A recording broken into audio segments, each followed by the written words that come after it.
All right, this is Elvin with Nerdbot. I have the distinct pleasure of interviewing a man I usually see on stage, but he's come down from the heavens to give Nerdbot an interview. How are you, Mr. Ivan McCosplay? You know, me and a ton of our Nerdbot visitors have been to a few of your events, starting with Club Cosplay at the House of Blues, right after the awesome Star Wars convention in Anaheim. That was a huge event. We had a ton of fun, and I have to ask because I could tell you guys put a lot of work in it. I could tell by you and your crew that you guys love to do what you do. How much work goes into putting something like that together? Months and months of planning, actually. Wow. Because it takes weeks just to get the venues lined up and the dates and the bookings and making sure all the casts are lined up for, available for all that type of stuff. So, and once we have it locked down, I mean, nice thing is since we're doing events consistently, we're always promoting. Yeah. But if we weren't, you have to give yourself a lot of lead time to get the word out there, build the hype, get the awareness out, get everyone excited, and get everyone pumped for just showing up to have a really great time. And so you got, weeks or months and months of promotion because we actually travel all over Southern California. We have about 50 comic book shops that we distribute promoted material to, and about 20 of those shops actually sell tickets for us to a lot of our events. And then we're always making foot traffic at every major con. Like we were at Anime Expo this year making a scene. Yeah, and we make sure to make a scene. Like when you come across, you can't miss us. You can miss almost anybody at a con with 110,000 people, but I guarantee if you walk anywhere near us, you're not going to miss us. Because that's what we're also good at, is getting attention. Right. Getting people to notice the brand and what we're trying to do. And then it goes into production, it goes into like making props, getting the right system and technical gear lined up, like making sure the staging and the lighting is all where it needs to be for show day. And then, actually the event itself is almost a 24-hour work day. I mean, we start probably about 9 a.m., getting everything loaded up and getting trucks in and start loading in the venue about noon. And then we're full go until doors open until the show ends at like 2 in the morning. Then we got to load out by like 3, 4 in the morning. Then we got to get back to headquarters to unload all the gears at 5. So, you can see how these events can be quite long and a lot is put into them because, it's just not slapped together. We want to put on a really unique experience, a place that you can experience something that you can't get anywhere else. Absolutely. And if you're going to try to reach for that type of level stuff, a lot goes into it. Sometimes our cast and crew can be upwards of 35, 45 people a night. Wow! Just to put on one show. Yeah, I just got a cramp and ran out of breath just listening to you. Kudos, man. You guys do a great job, no doubt about it. My friends have talked about this, and it's the amazing openness we find in fellow cosplayers. I mean, they're the nicest people on earth, man. Why do you think that is? Because I think everyone's on the same vibe. Cosplayers are people who like to create, a unique rendition of their favorite character. And then when they put so much passion and creative energy into that project or that piece, the one thing an artist or a creative person wants to do is after they create something, they show it off. And that's the other cool part about the cosplay community. A big part of that is showing it off. It's taking your cosplay out to a con or an event and, standing in front of the photographers and getting your shots done and all that type of stuff. And that's part of the culture, it's just kind of what goes on. And so when you trap them all inside of a club, it's really, you're just putting a bunch of people in the same room that want to meet a bunch of people. It's like everyone's got the same vibe. Everyone wants to meet everybody. Yeah. Everyone wants to become friends with everybody. I mean, I watch people run around the club with their phones out, and at the end of the night, they got like 4 or 5 new numbers, and everyone wants to hang out and become new friends and go to lunch and breakfast the next day and hang out, and that's the vibe we were creating, and we protect that vibe, we protect that with our Nerd Safe branding, and also our agents of Nerd Safe, our fun police, if you will, because we put on a badass party, probably Definitely. the baddest costume party nerd event ever, if I do say so.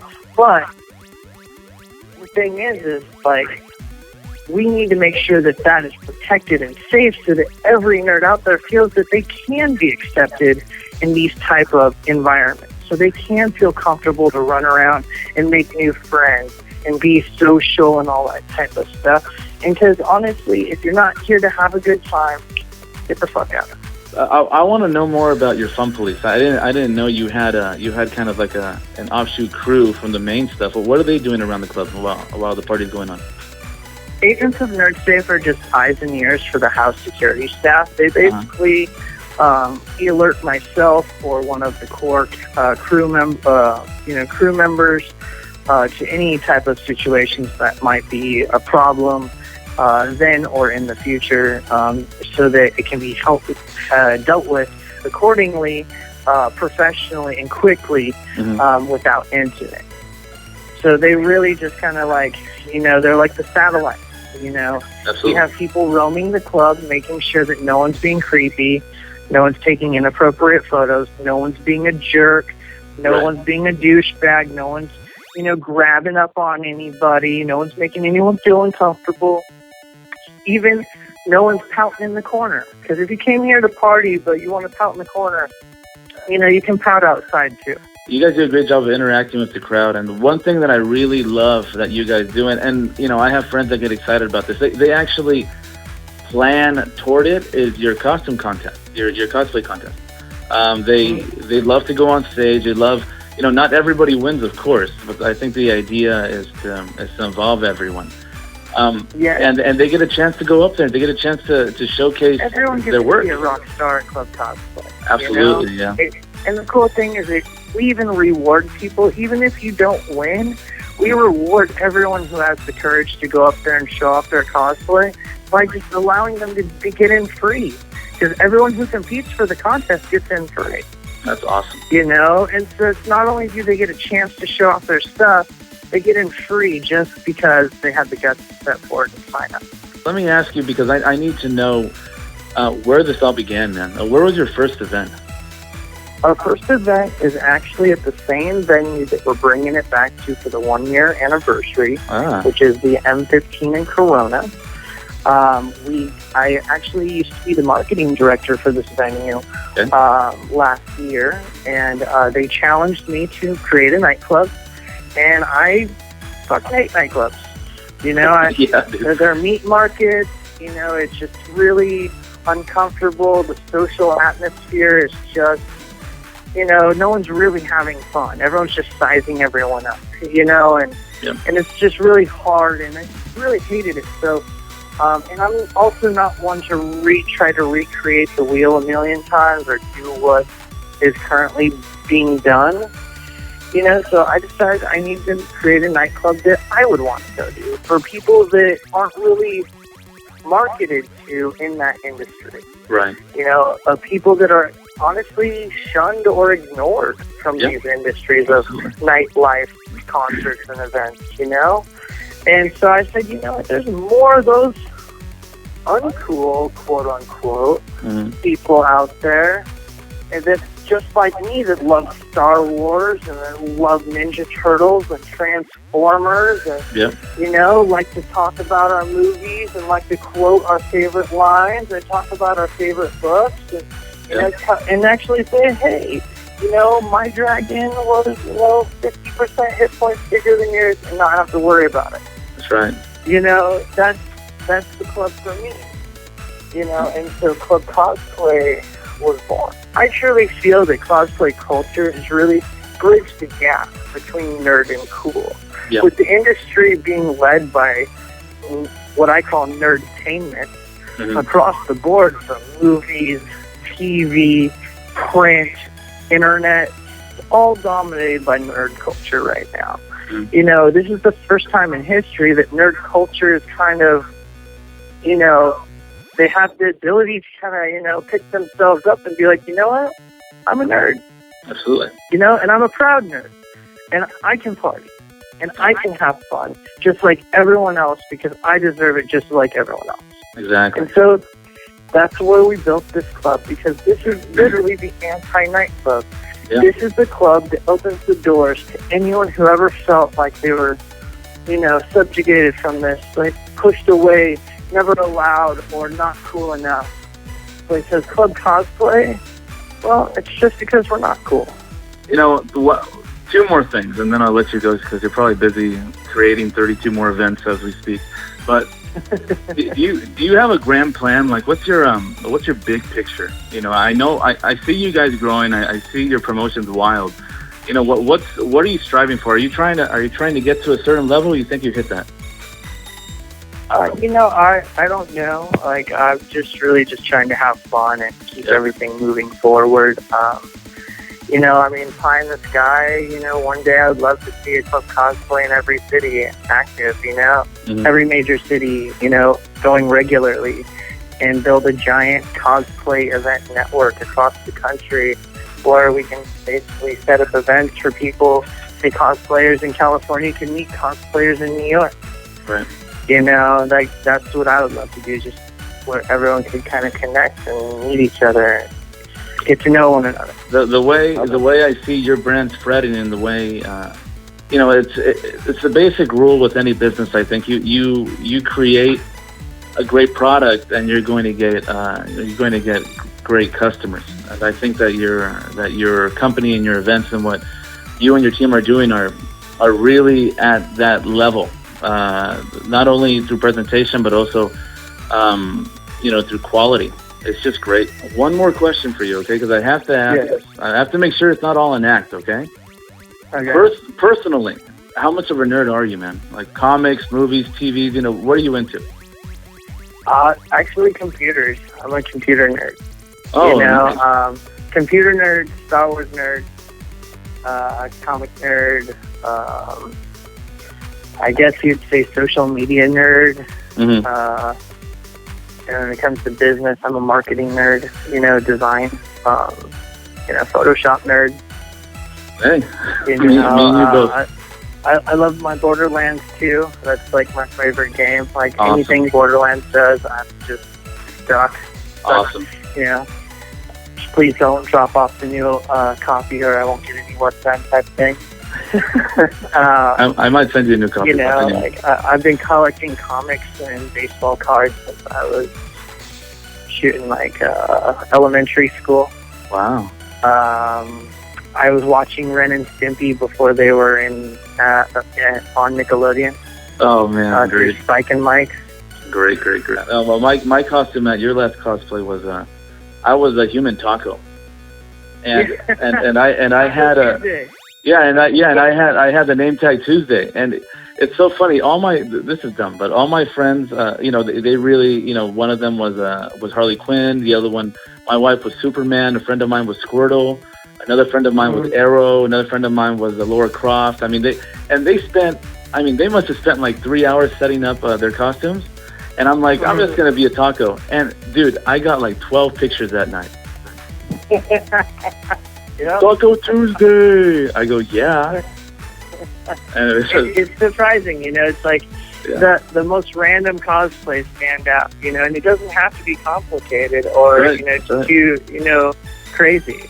Yeah, and that's probably what puts up a wall for some people. I think, you know, I've invited a ton of people, and like anything, you know, half of them go, half of them don't. Right. And the half that don't, they're really afraid that it has to be some type of crazy, wild, you know, cosplay or costume that they've seen online or for whatever reason. And the truth is, you don't have to go balls out on a costume. You could do something simple and just get the same amount of love as anybody else. Yeah, I mean, like, there's a lot of low pro cosplays that do. I mean, like, you don't have to cosplay. I mean, we recommend, you know, cosplay's recommended, but never required in the club.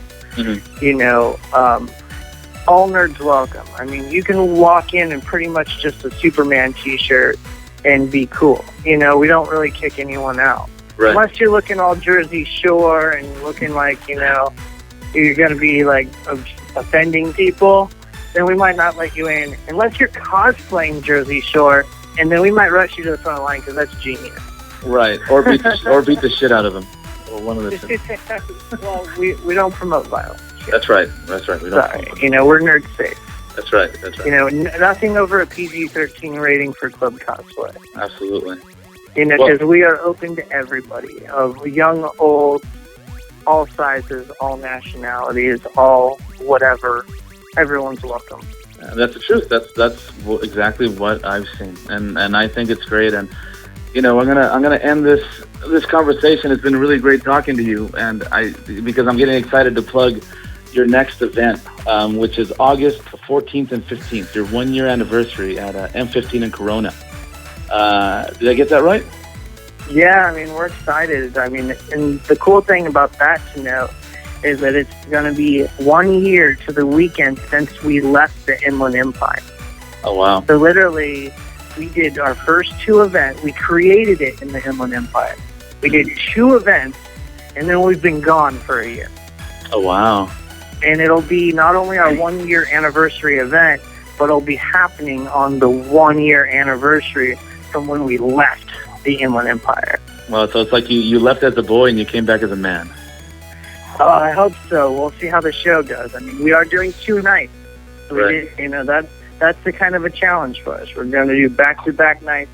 And the thing is, if you don't go both nights, you're going to miss something. Right. Yeah, well, man, I will be there. And I'll be dressed as you, which will be kind of weird. Like, who are you? Well, I'm Ivan McCosplay.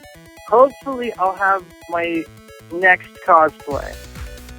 I think Alyssa and I are planning, and I think you're the first person we've told this publicly to, is we are planning to release our next cosplays together. Oh, nice. I won't tell anybody. Well, I'm really happy for what you're doing. I'm excited about everything that comes in the future. With anything Club Cosplay does, and you know, if you want to visit Ivan's website, Club Cosplay, it's clubcosplay.net. That's clubcosplay.net. And you're selling tickets online, correct? Yeah, tickets online through exclusively through purplepass.com. Perfect, man. Well, it's been a pleasure talking to you, Ivan. I really appreciate this interview with Nerdbot, and I hope to do many more in the future. Awesome, man. I really appreciate it, and call me anytime.